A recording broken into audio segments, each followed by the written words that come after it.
The Enmity of the Strays by No Sleep Scribe. Welcome, listeners. A thought for you. Can justice without mercy become just another cruelty? Some towns don't need monsters.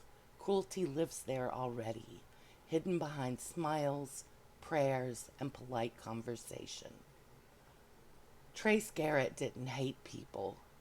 He just found them disappointing. He spent his life defending the ones his town loved to destroy. The outcasts, the different, the inconvenient. Then the animals started to gather. They watched Trace and listened. And when someone hurt the innocent, the animals answered. They followed his anger like a commandment. But Trace knows the truth. He never asked for this. And whatever is listening to him doesn't understand mercy. This is a work of fiction. Please listen with the lights low. Take care amongst teeth and claws. If you enjoy psychological horror, atmospheric storytelling, and slow burn dread, you're in the right place. Welcome to Creepy Chronicles for No Sleep Nights. Stay a while, but don't cover hate with a smile and excuse it with a prayer. Story written and narrated by No Sleep Scribe. Like what you hear? Subscribe for more original dark fiction. Leave a comment. What part stayed with you? Share with someone who loves unsettling stories. Content note. Tonight's story contains themes of hate-driven violence, bigotry, intimidation, and disturbing animal behavior. Listener discretion is advised. The Enmity of the Strays by No Sleep Scribe. Trace Garrett didn't hate people. He just found them statistically disappointing. Animals, at least, didn't pretend. A dog might bite you, but it never claimed it was for your own salvation. Cats didn't hold prayer rallies to justify cruelty. Trace preferred animals. It didn't make him special, just tired. Years ago, Trace lost all patience with the townsfolk. Growing up, he kept few friends, but the ones he had were like brothers. When Walter moved to town, he had quickly become one of those friends. The town judged Walter and his family guilty of the unforgivable sin of being black and proceeded to make them pay. Walter's parents got tired of their kids being punished, so they quietly moved away. The pain of losing his best friend made Trace realize the neighbors feasted on hate, and they were gluttonous, and they didn't care who was hurt in the process. Trace no longer cared about what anyone thought of him. He became the champion of the people the town liked to chew up, anyone who didn't fit the approved template. Racists, misogynists, and homophobes brought out the worst in him, and he returned the favor. He looked like he belonged with them. That only made the betrayal sting sharper. It wasn't that he went looking for fights. He just didn't avoid them. The town returned the favor. He lived alone in a rented house with peeling paint and a porch that creaked like it resented being stepped on. He had no plants, no decor, no pictures.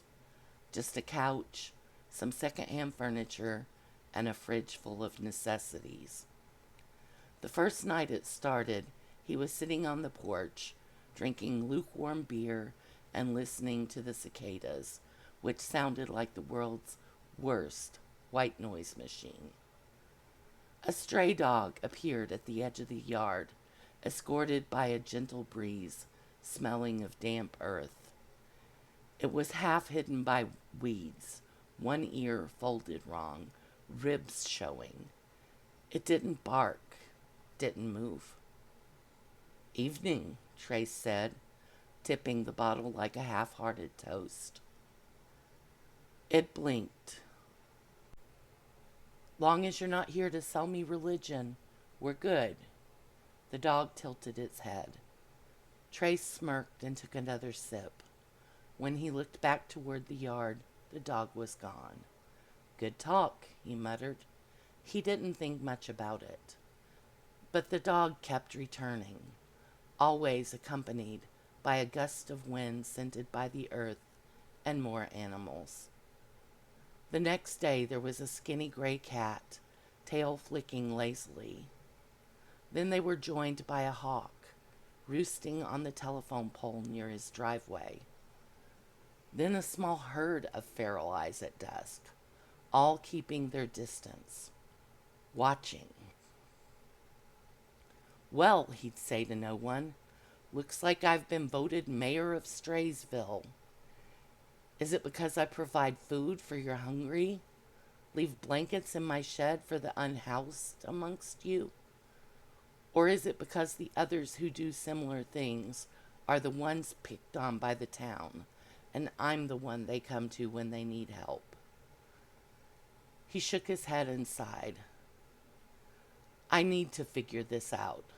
I don't mind critters, but I don't want to be Mr. Popular, even just for them." But after a week, the joke stopped being funny. Because they weren't acting like normal animals. They weren't begging for food, weren't nervous, weren't restless. They just stayed. It would have been weird anywhere. But in a town like this, it was practically a sermon illustration waiting to happen. The gas station incident happened a week later. Trace had stopped for cigarettes when he saw 3 men crowding a teenager near the dumpster. The kid wore eyeliner and a rainbow bracelet. The men wore ignorance like cologne. Trace could have ignored it, but self-restraint had never been his strongest trait. He enjoyed putting oppressors in their rightful places. "Freak!" The biggest one, Ronnie Adams, spat at the cringing kid. "The world would be a better place without trash like you." "Funny," Trace said casually. "I was just thinking the same thing about bigots." 3 heads turned. Ronnie took a menacing step towards him. His face was the color of bad meat. "You got something to say, boy?" Trace smiled politely. "You're loud, ignorant, and smell like expired deli ham. That's 3 somethings." Ronnie scowled. "Move along, Garrett, and mind your own damn business." Trace smiled without warmth. "See, I would, but you're blocking the trash. Hard to tell where it ends and you begin." The man took a step toward him. Trace didn't move. Behind him, something shifted. He heard the ticking of claws on pavement, smelled fur and earth. When he glanced sideways, the parking lot wasn't empty anymore. Dogs, cats, strays, even a couple buzzards perched on the gas station sign, all facing the men, silent, deliberate. The men noticed. Their bravado evaporated. They backed away in the careful, jerky movements of people trying not to trigger a wild animal. The animals didn't attack. They just watched. The teenager escaped. Trace said nothing. Neither did the men. The moment broke like glass under a boot, and everyone scattered. Trace stood alone in the parking lot, heart beating too fast. Animals didn't form audiences. did they? That evening, Trace sat in his chair, pretending to scroll on his phone, not reading a single word. He could feel their eyes. They weren't watching for food. They were watching for permission. "What exactly do you think I am?" he asked finally. Silence. The mutt shifted just an inch, and every other animal adjusted with it. Not fearfully, not startled, synchronized. Trace's breath hitched. "Okay," he whispered. "That's new." "Let's try something," he murmured. He pointed at a patch of gravel by the mailbox. "Sit." The mutt rose silently, padded over, and sat. Trace let out a shaky breath. "Lie down." It did. The other animals adjusted, not copying, but aligning. Order rippled through them like wind through tall grass. Trace's throat tightened. "Stay," he whispered.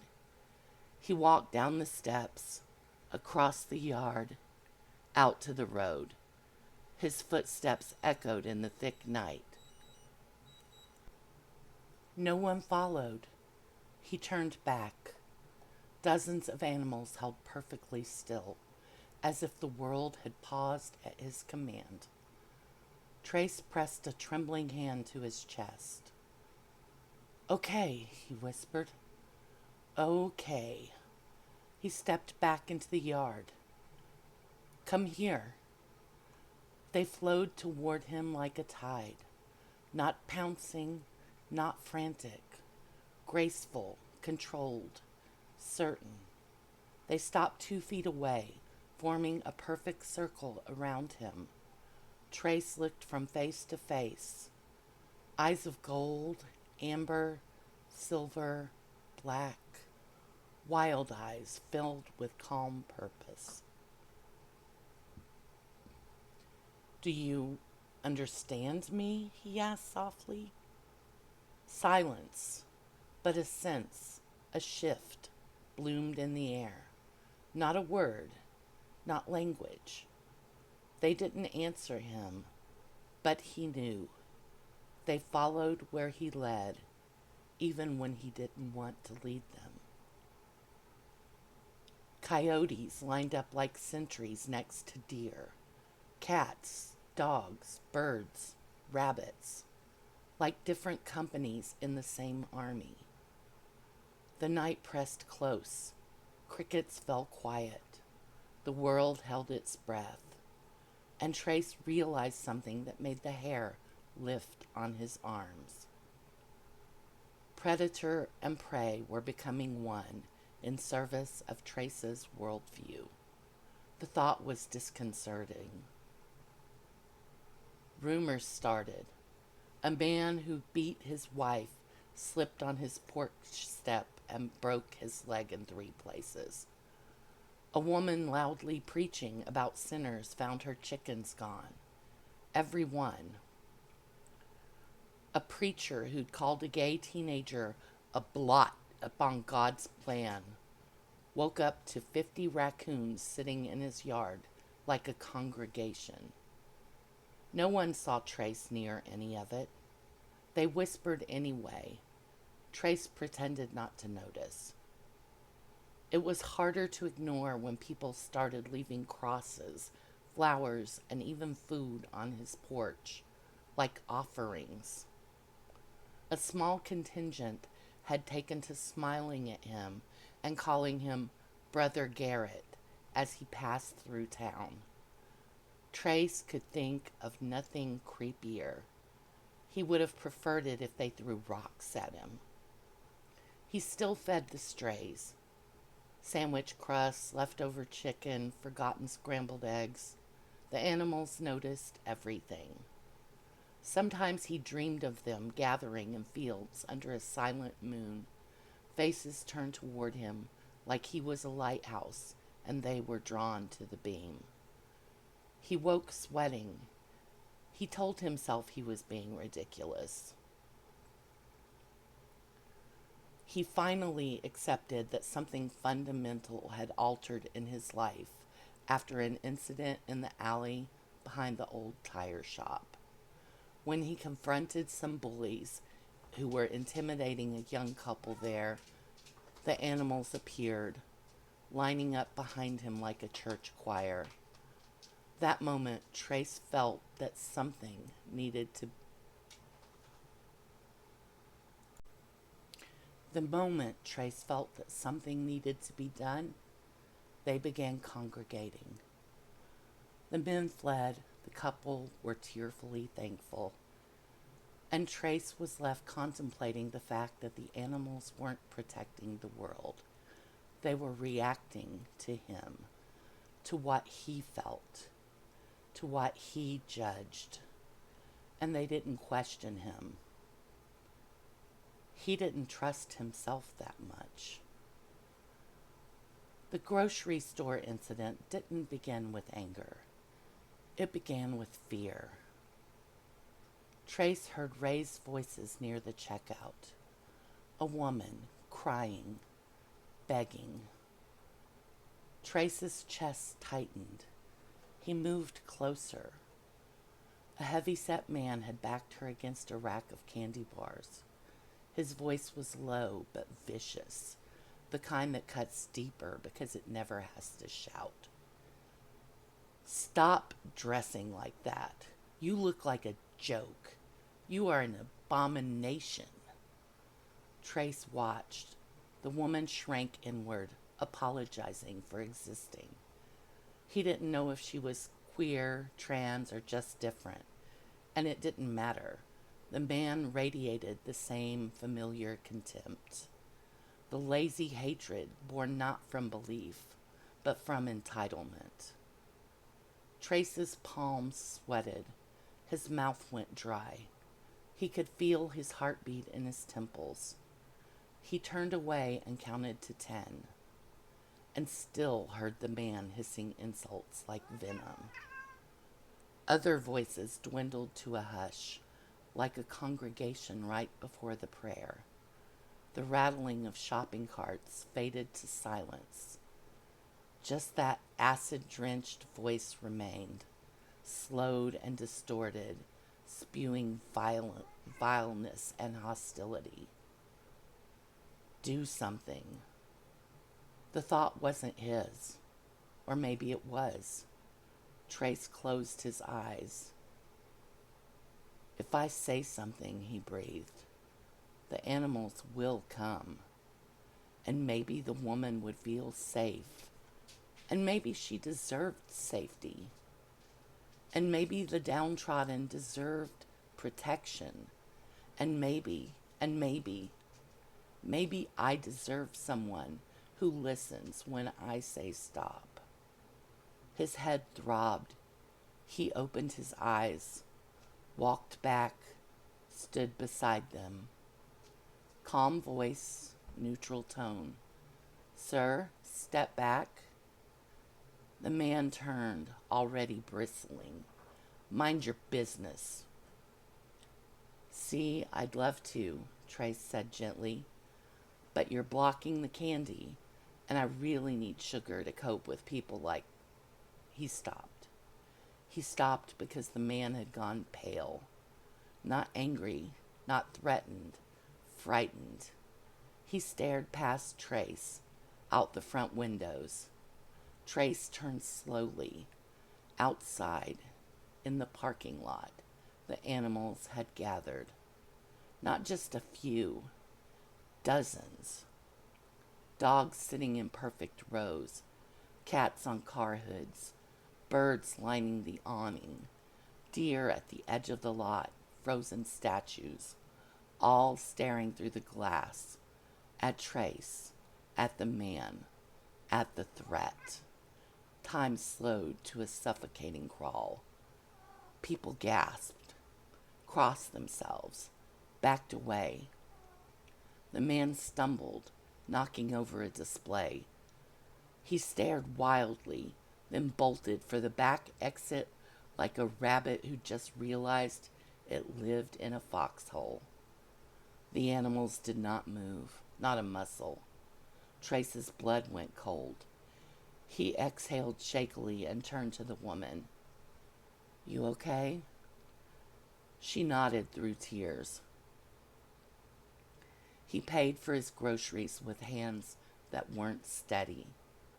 When he stepped outside, the animals parted, a living aisle, letting him pass, like a procession, like a king, like a god. Trace nearly vomited. He'd spent his whole life refusing to kneel. He never expected the danger would be a part of his world kneeling to him. He drove home in silence, knuckles white on the wheel. His heart jackhammered. His skin crawled with a horrible understanding.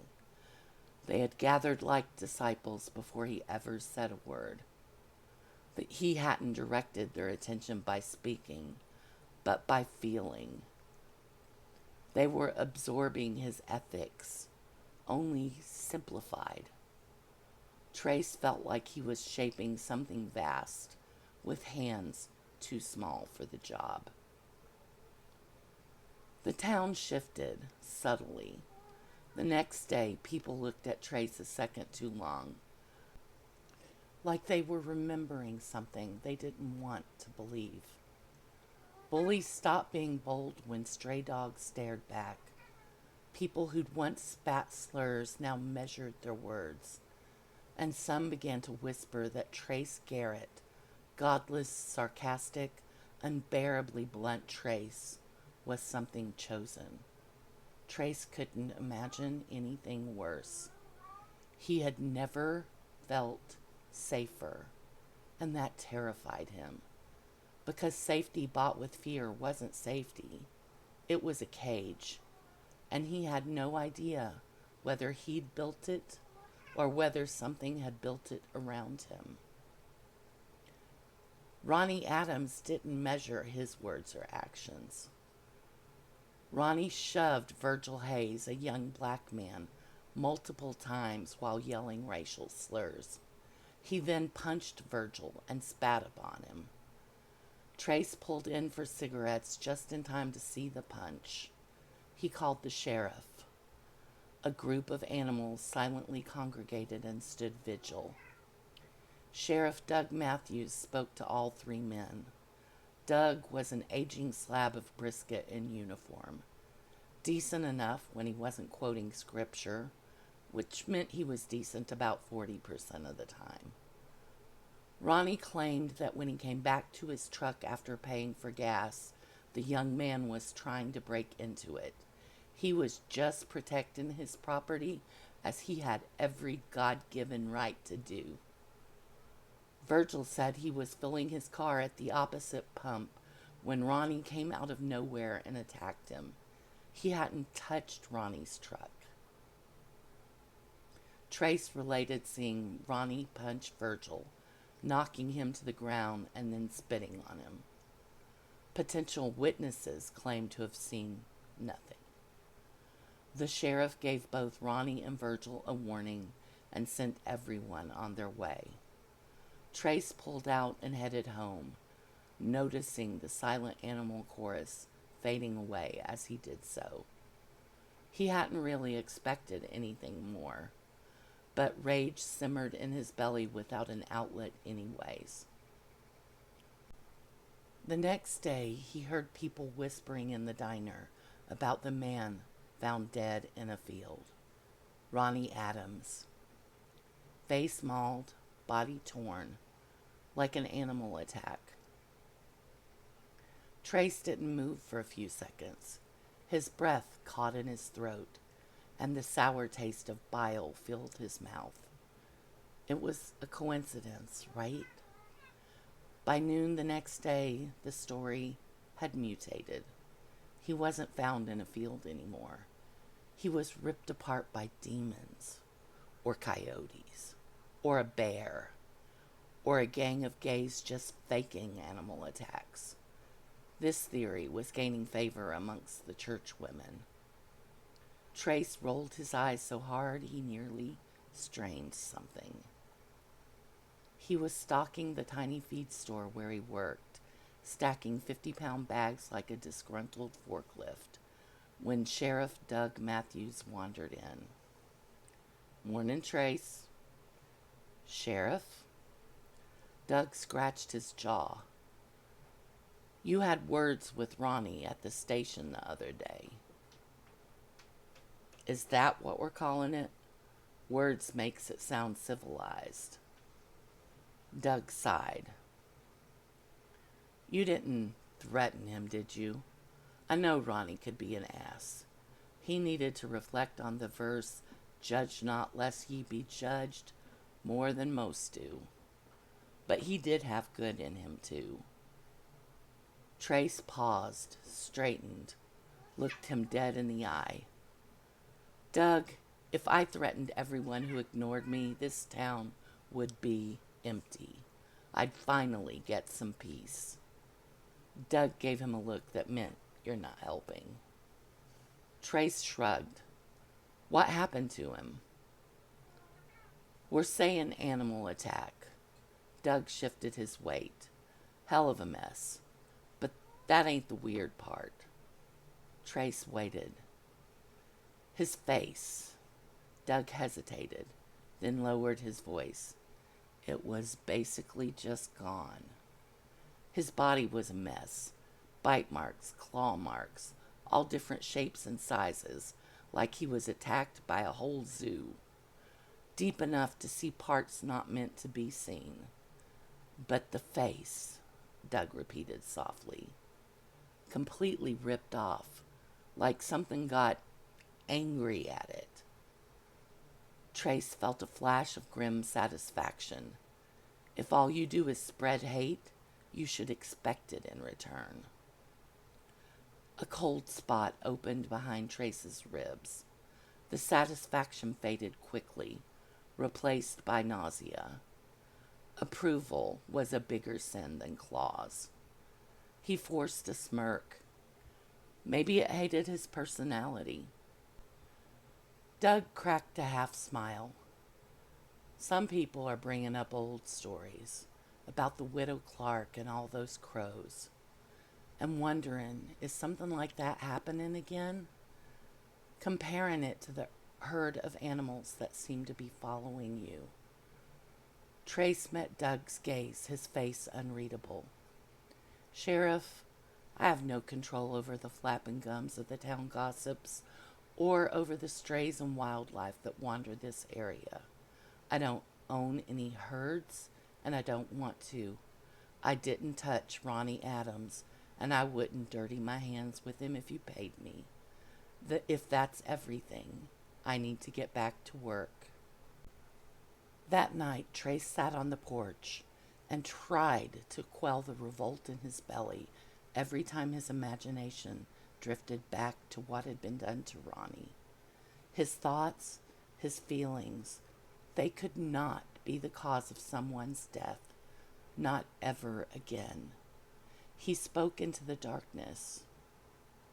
"No harming anyone because of me, for what I believe, say, or feel," he said, his voice cracked. "Protecting someone in real danger is acceptable, but you can't kill someone for being an asshole. That isn't justice," he said softly. "Justice involves nuance, mercy. You don't understand nuance, do you? The animals remain still, and you sure as hell don't understand mercy. Justice without wisdom becomes cruelty. The world has enough of that already."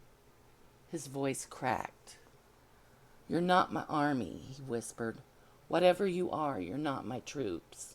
I don't direct you. I didn't ask for this. I didn't ask you to punish people," he began. His voice sounded small. "I don't want anyone dead because I'm angry. Anger passes. Death doesn't."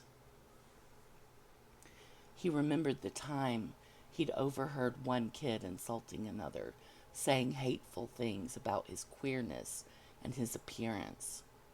Trace had made his thoughts known, only to find out they were both gay, best friends, and just joking around. The thought that his misunderstanding of a situation could put someone's life at risk gave him cold chills and another bout of nausea. He paused and sighed. You don't know the difference between people being stupid and people being dangerous. You think you're helping, Trace continued, but you don't know their lives, whether they're sick, whether they're scared, whether they might learn someday. People can change, even awful ones. They usually don't, but the possibility keeps the rest of us from turning into monsters. Silence pressed close. The animals listened. He could feel it. A turtle lifted its head as he passed the next day. Ants detoured around his boot print. A feral cat brushed his ankle like an acknowledgement. No flashy magic, no glowing eyes, just attention. They had chosen him, and they were waiting for instruction. Trace had never been a leader. Leaders cared what people thought of them. Leaders compromised. Leaders shook hands and smiled through their teeth. Trace preferred solitude and sarcasm. He preferred ugly truths over polite lies. And somewhere along the way, the world had taken that preference and crowned him king of everything feral. And the weight of it grew heavier. Temptation flirted with him on a Thursday evening, after a day brimming over with hateful comments, self-righteous judgments, and casual cruelties. The sky had bruised into twilight, purple fading to black. Cicadas screamed themselves hoarse. The air smelled like dust and heat and something faintly electrical. Trace sat in his porch chair with a notebook in his lap. He didn't write in it. He just liked the idea that he could. Names could have gone there. Faces. Moments of cruelty. And that possibility terrified him. If he ever stopped fighting himself, if he ever gave in to the darkest impulse, the animals would listen with the intensity of fanatics and begin a crusade bathed in blood. He closed the notebook gently. A sort of peace held until the stranger arrived. He came to town in a sputtering pickup with a Confederate flag sticker and a bumper held on by hope and duct tape. He wasn't from around here, but he blended right in with the worst parts. He drank loudly, argued louder, and pushed people around just because he could. Trace avoided him at first, not out of fear, out of responsibility. He'd learned painfully that standing up might ripple outward into teeth and claws and red-soaked grass. But responsibility doesn't erase anger, and Trace's anger had sharp edges. Then the stranger cornered the wrong young man outside the bar one humid night, called him slurs, shoved him, demanded he act right. People watched. Some laughed. Some looked away. Trace saw it from across the street and recognized the target. Taylor was a friend, or as close to one as Trace had. He was a polite, quiet gay man, barely out of high school, who harmed no one. Trace's jaw clenched. His pulse roared. The world narrowed. Practice restraint, he whispered to himself. Taylor stumbled. The stranger raised a fist. It was terrifying how quickly the need for safety could start to feel like permission. Trace stepped forward before he even realized he'd moved. "Hey," he said. One word, calm, flat. The stranger turned, lip curling. "What?" Trace met his eyes and saw the same lazy cruelty he'd seen 1,000 times, the same contempt for difference, the same joy in domination. Heat surged through him. He thought, just for a flicker, "I want him to feel small." He didn't speak it, he didn't gesture, he just felt it. And he heard it, claws against pavement. The stranger paled. His eyes shifted past Trace, out into the dark. Trace turned slowly. The street was full. Dogs, cats, crows, raccoons, coyotes, a silent congregation of wild and stray. The stranger staggered back, breath hitching. "What the?" Trace swallowed hard. "Stop," he whispered. To the man, the animals, himself, maybe all of them. "Go home," Trace said gently. "Just go." For a moment the stranger hesitated. Then he ran. The animals didn't pursue. Taylor whispered a choked thank you and fled. The world rushed back in, sound, breath, movement, all except the animals. Trace stood alone in the street, surrounded by the loyal and the wild. He walked home under a sky full of indifferent stars. The mutt waited on the porch, staring at him, eyes filled with devotion. Trace sat on the top step and buried his face in his hands. "I'm going to mess this up," he whispered. "I'm human. I get angry. I get spiteful. I want people to hurt sometimes, especially when it's personal. And you don't understand mistakes. You only understand commands. The danger isn't you. The danger is me." A presence pressed around him, warm, rough, real. Fur brushed his arm. A weight leaned against his knee. Comfort, not dominance, not demand, just presence. Trace lifted his head slowly. Because somewhere deep inside, a fear darker than violence had been waiting for him. For one awful second, Trace imagined a life with no threats, no slurs, no sneers, no casual venom in grocery store aisles. And the worst part wasn't that it might be possible. It was that it sounded good. Somewhere in the yard, the mutt lifted its head, as if he had heard him think it. What if they became exactly what he was? Not monsters, not demons, just moral. And what if his morality wasn't enough? The town was loud with cicadas that summer, a constant rattling chorus, like anxiety wearing wings. Trace tried to ignore it. He worked, he fed the stray cats, he pretended he didn't notice the way the world sometimes leaned toward him. But eventually trouble found him. It always did. Trouble loved people who noticed things. He first heard about the Weller family at the grocery store. 2 women near the canned beans whispered like wasps in a bottle. Kids always dirty. Husband a drunk. She should just leave.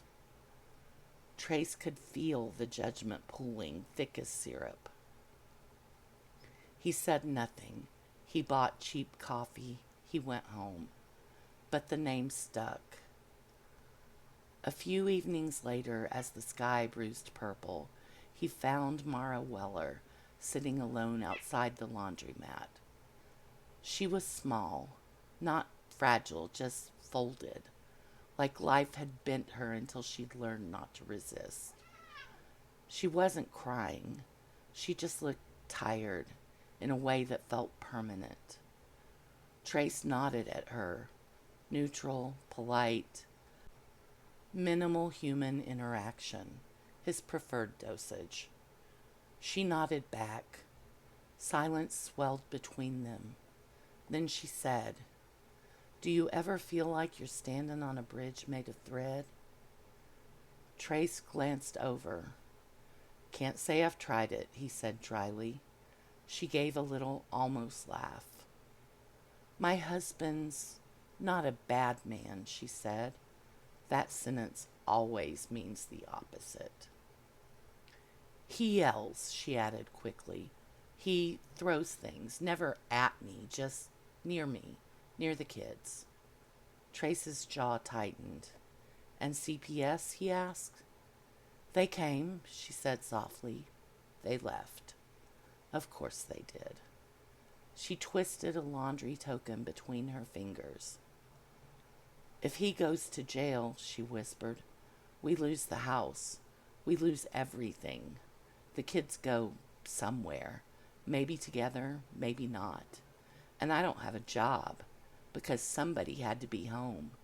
And that somebody was me."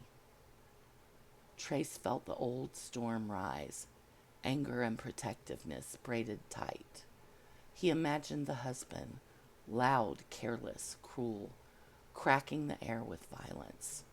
And like a tide pulling at his bones, the animals began to gather.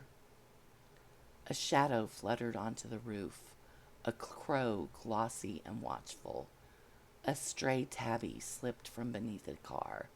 Something moved in the weeds across the road.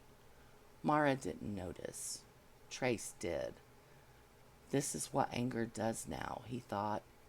It makes gravity.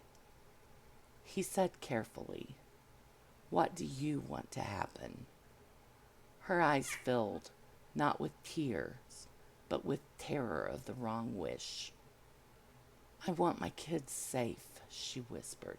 "I want them fed. I want a roof. And I want him to stop being like he is." "That's 3 different universes," Trace murmured. She blinked. "What?" "Nothing." He could feel the animals waiting for a shape to fill, waiting for a target. The husband stumbled around the corner right on cue. Beer sweat, slurred curses, all the ugly stereotypes wearing one man's skin. He barked her name. She flinched. The crow tilted its head. Trace didn't move, didn't speak, didn't will anything. But he felt it, that awful, seductive simplicity. Remove the threat. And in the same instant, like a film reel flickering, he saw the aftermath. The landlord, irritated by late payments, deciding this was the last straw. The mother, with no job history and no references. Missed rent bleeding into eviction. The girl's toys in a trash bag. CPS stepping in too late. Foster homes. Strange beds. Strange men. Trauma redressed in different clothes. The mother sitting alone on a borrowed sofa, holding her own breath like it just might keep the lights on. The girl learning a new lesson. Justice arrived with teeth, but no memory. Trace forced himself to pause. The new fear wasn't the man, or violence, or what the animals might do. It was the part of himself that longed for simple answers in a world that bled in gradients. The part that whispered, "Make it neat, make it righteous, make it end." And Trace knew that part could kill as easily as any monster. The husband shoved Mara's shoulder, not enough to bruise, just enough to remind her she was smaller. Trace's breath went sharp. The animals leaned closer. He said one word, not to them, not to the man, but to the part of himself that had grown too much gravity. No. The crow blinked. The tabby sat back on its haunches. The night loosened. Trace stood up slowly. "Hey," he said. The man turned, already irritated. "What?" Trace met his eyes. No heat, no anger, just tired, relentless refusal. "Go home," Trace said. "Eat, sleep, fix your life before it fixes you." He gestured towards the animals. "Before they fix you." The man paled, sneered, muttered something about godless weirdos, and stumbled away. The world remained complicated. Mara sagged with relief and shame and gratitude, all knotted together. "Thank you," she whispered. Trace shook his head. "Don't," he said quietly. "Nothing's fixed." She smiled sadly. "I know." They watched the cicadas scream into the dark. Later, Trace sat on the porch again, the mutt pressed against his leg like gravity in reverse, and gazed at him with worshipful eyes. "I could have ended this," Trace said softly. The dog breathed. "But maybe that would have ended them too." He hated that truth. He hated that goodness required homework, that kindness was calculus. And somewhere in the trees, 100 yellow eyes blinked, patient and waiting, ready to obey a man who understood just how dangerous obedience could be. Not because of violence, but because of simplicity. The world wasn't simple. Trace didn't sleep that night. Not really. He sat on the porch, knees drawn up, Mutt leaning against him, and watched the stars blur between the heat haze and the distant neon of the gas station sign. He thought about Mara and her husband. The first wrong step could spill red across the wrong hands. Trace sipped lukewarm beer and frowned. "There's no way to fix people without breaking something," he muttered. The mutt nudged his arm, a reminder that he wasn't entirely alone in carrying the burden. The animals mirrored him, absorbed his impulses, but no longer acted. Not yet. By morning, he had a quiet plan. He drove down the narrow street, the mutt riding shotgun. Birds circled overhead like scattered punctuation. Cats slunk across hedges. Even a raccoon paused to watch him drive by. Mara's yard smelled of sun-warmed grass and laundry. The little ones played near the porch steps, unaware of the tension hanging like a storm cloud. Mara stood in the doorway, arms crossed.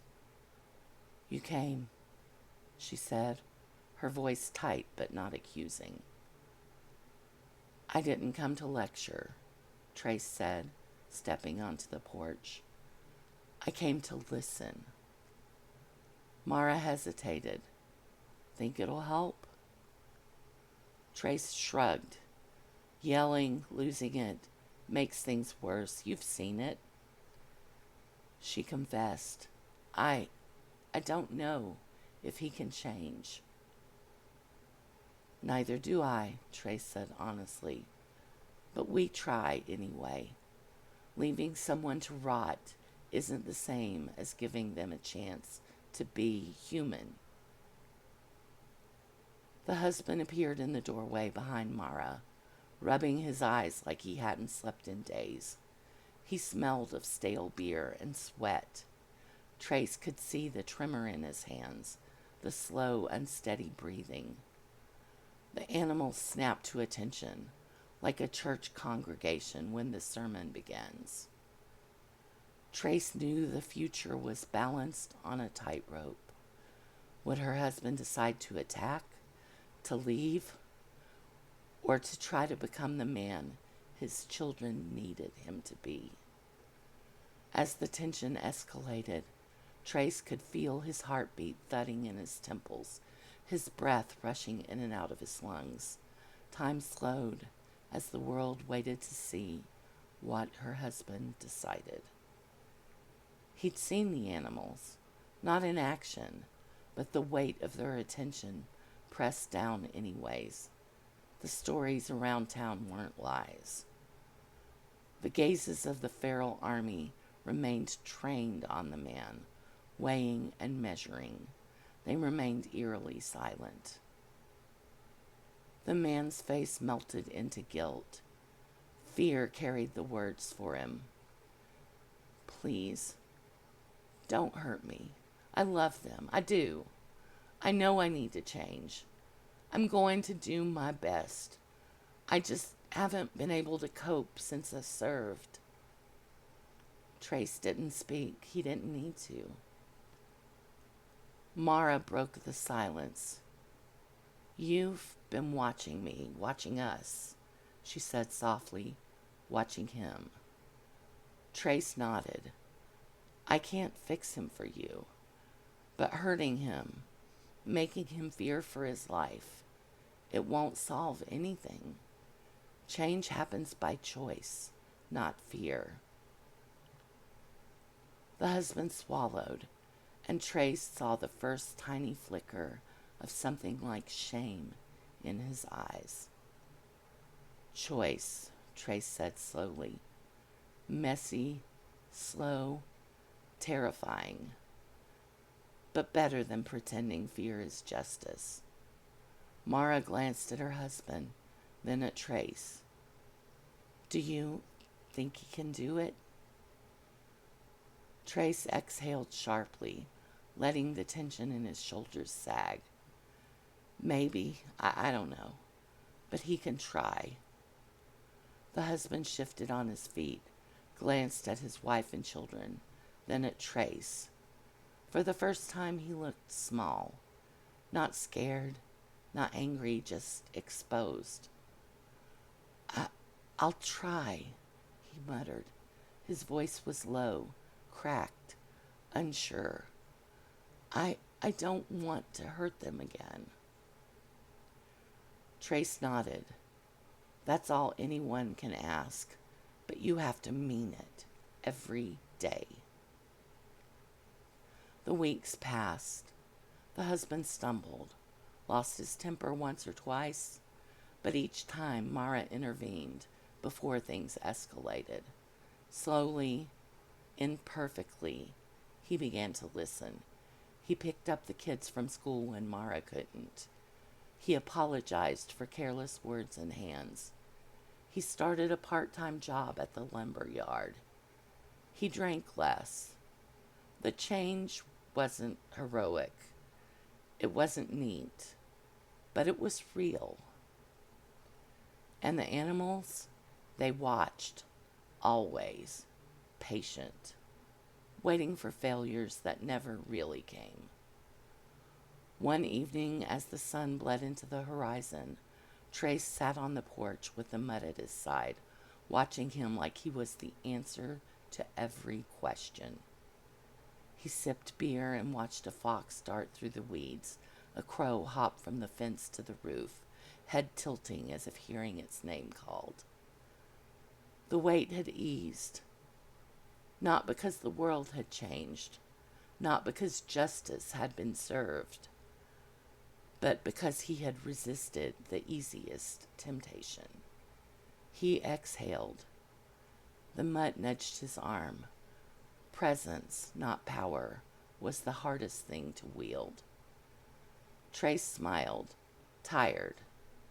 We did it, he whispered. Not perfectly, but maybe enough. He allowed himself to hope that sometimes people could change without the world tearing them apart first. Trace woke before sunrise, the sky a soft gray smear. The mud curled at his feet. Crows perched on the fence, noting the day's beginning. For the first time in a long while, Trace didn't feel that constant knot of tension in his chest. The town still had its cruelty. The people still made bad choices. But he felt lighter, not unburdened, not naive, just steady. The animals had changed. They no longer mirrored every twitch of fear. Quiet, patient, coiled energy that didn't need to be unleashed. Trace rose and stretched. The porch creaked beneath him, familiar and loyal. He poured coffee into a chipped mug and stepped into the yard. The mutt followed, tail low but wagging.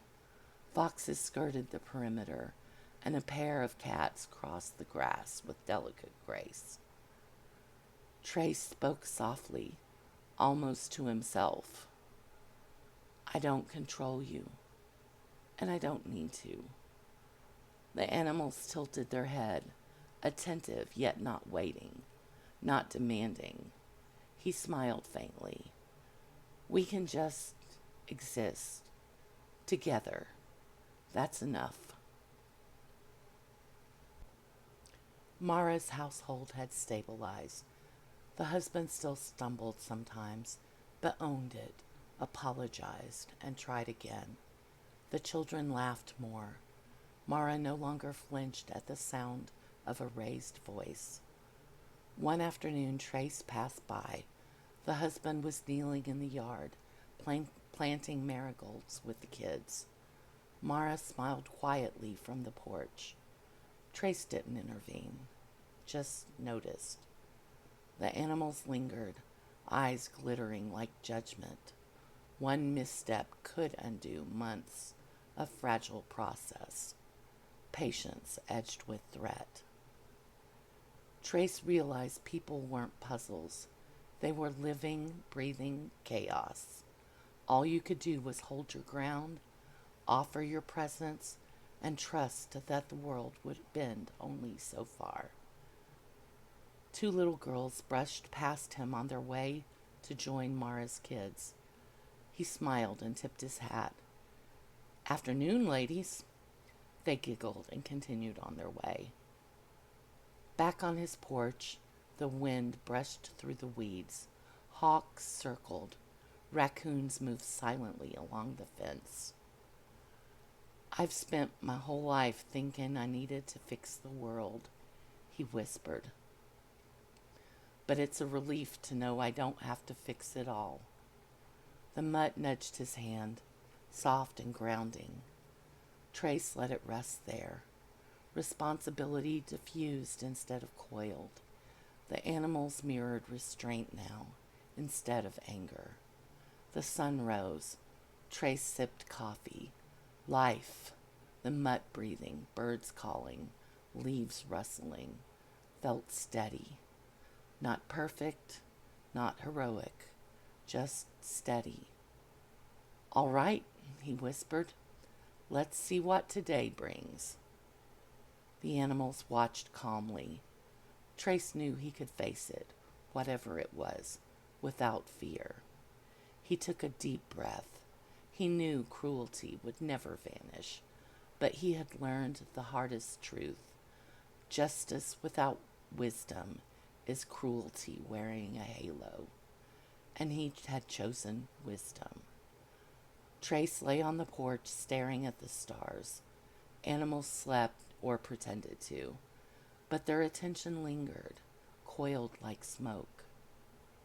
The world slept, but it had not forgotten.